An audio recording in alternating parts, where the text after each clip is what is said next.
Good evening, Brent here with Flatus Games, and this is my first video. And what I'm going to be doing is some box openings of Tarkir Dragonstorm. I'm kind of curious as to what the pull rates are, and I think I'm going to do probably like 16 or so play boosters, and I don't have any intention of selling right now because the market conditions are kind of chaotic, but I kind of want to just have like a record as I start doing more things with Magic. And yeah, so I've got 2 boxes here. I've already opened 2. Kind of couldn't wait before I got things set up properly, so I just wanted to show some of what has been opened so far. I think the most notable pulls were the Ugin and the Mox Jasper and a couple Corey Steel Cutters. I also pulled 2 Verdant Catacombs, the special guest, but I sold those already. So anyhow, I guess this will be boxes 3 and 4. So here we go. Thanks for joining me on this adventure.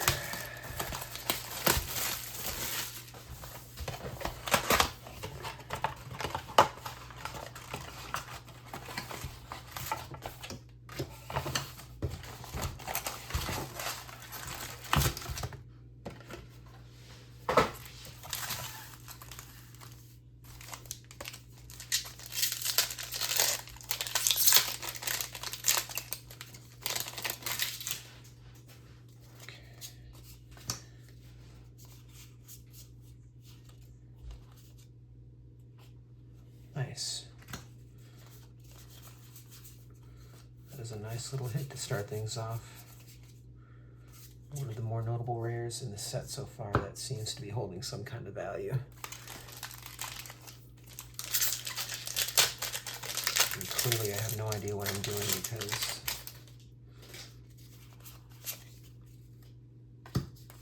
yeah, it's looking a little crazy already. I think I'm just gonna set kind of the, I guess just the rares for right now. And I'll go back through and do my sorting later.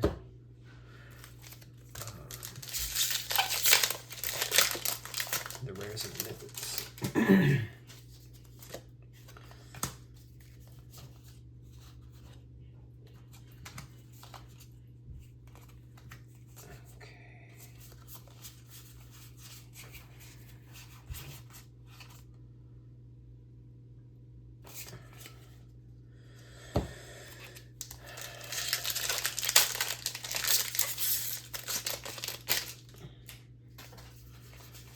See, I've never done this before,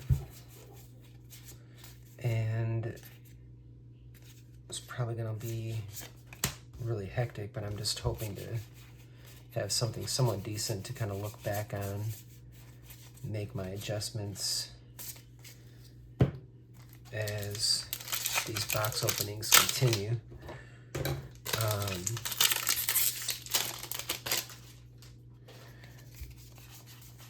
Yeah, so why am I doing Flatus games? What the heck is that? So yeah, I've been playing Magic on and off for a long time. I got into Magic around 4th edition, and yeah, over the years Magic has just been something that I've come back to time and time again. I've been kind of a fair weather player. And I think like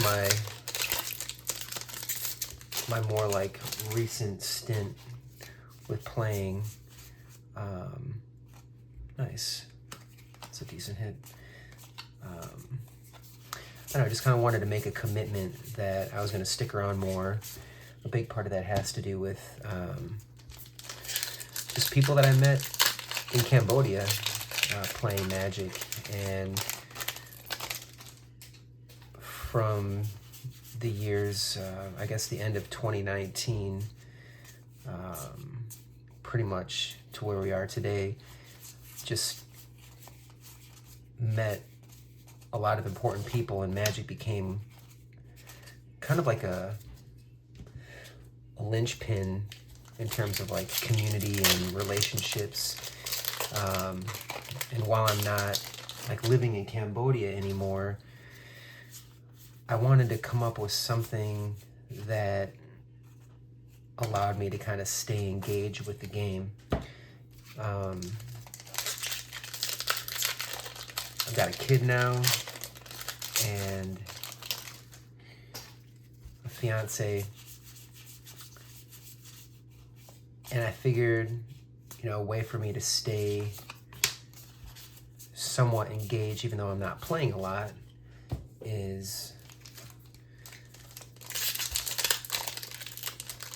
maybe doing like a little side hustle with selling cards and making content. I'm still not 100% sure, you know, what direction, you know, I want to take this. I want to do something. And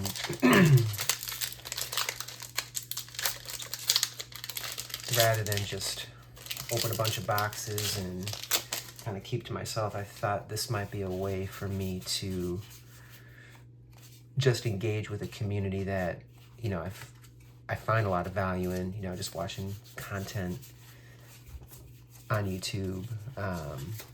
You know, I've got a couple different like group chats that I'm a part of.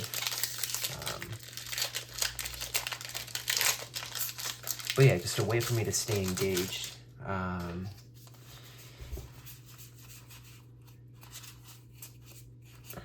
Nice. That's a good one. This Rise Village. And I'm just curious to learn more about, you know, selling cards. I've got like my ideas of like how I want to approach things. For example, like I don't want to really be selling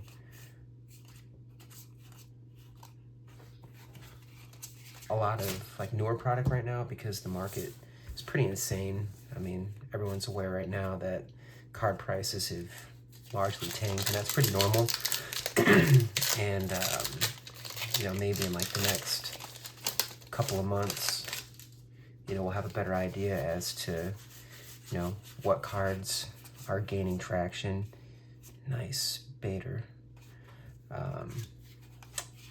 And then I'll probably start spending more time selling some of these.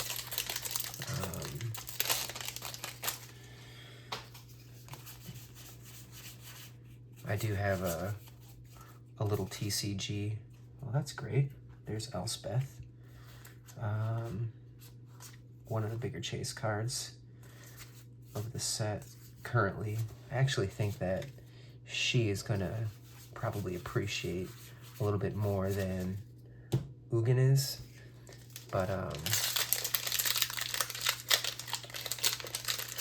yeah, I've got a little TCG account where I'm selling some cards on right now, but kind of more so from, I don't know, older sets, if you will. I don't have a lot of like super new cards on there, but I will be adding more. Let's see here, what do we got?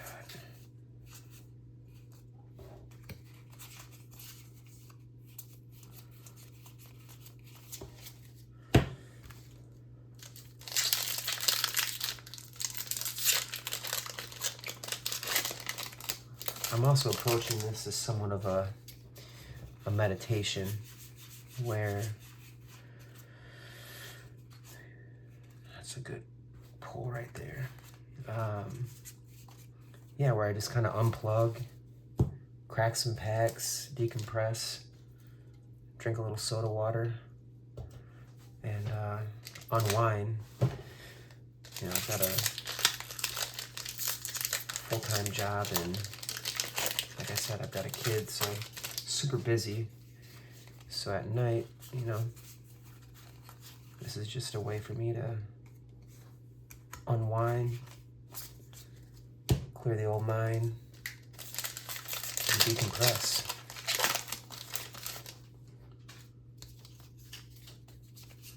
I'm sure I'm not the only one.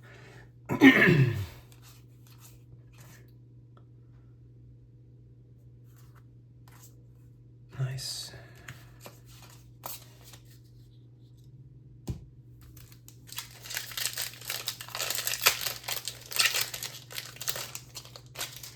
And hopefully, as time goes on a little bit, I will kind of refine this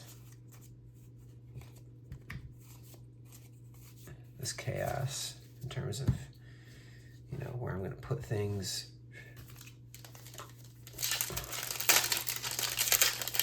But so far, so good. This seems to be working. Chuck the wrappers on the floor.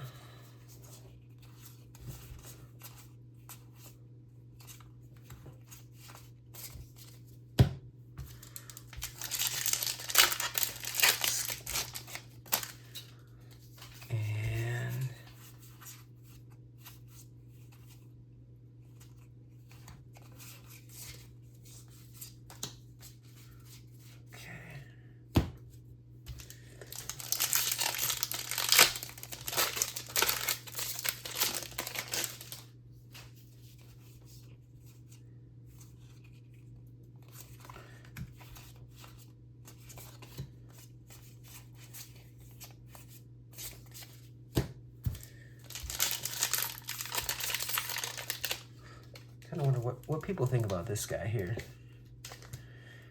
Is anybody doing anything fun with this? Any janky ideas? I haven't really looked into it too much, but I am kind of curious if this will have any playability outside of just some weird jank people come up with.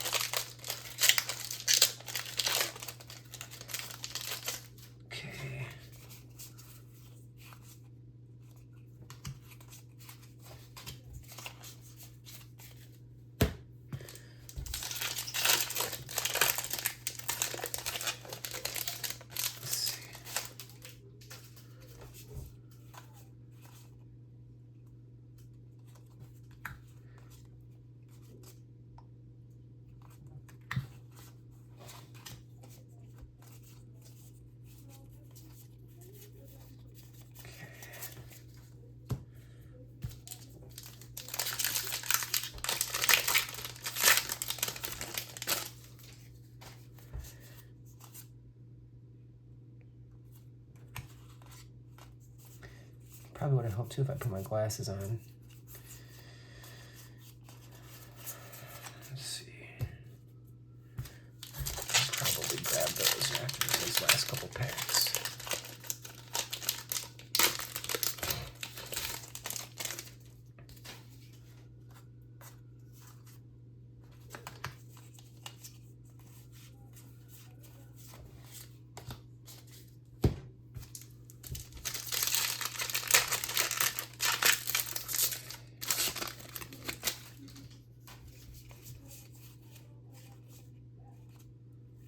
Oh, in the clothes, baby. Foil Craterhoof Behemoth. Not too shabby. Don't mind if we do. All right, so there's that. Let me grab this. We'll just do a little recap here. That is a notable pull.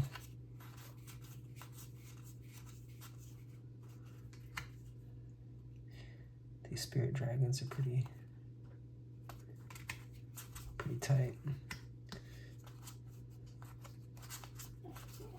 Elspeth, love to see it. You know what?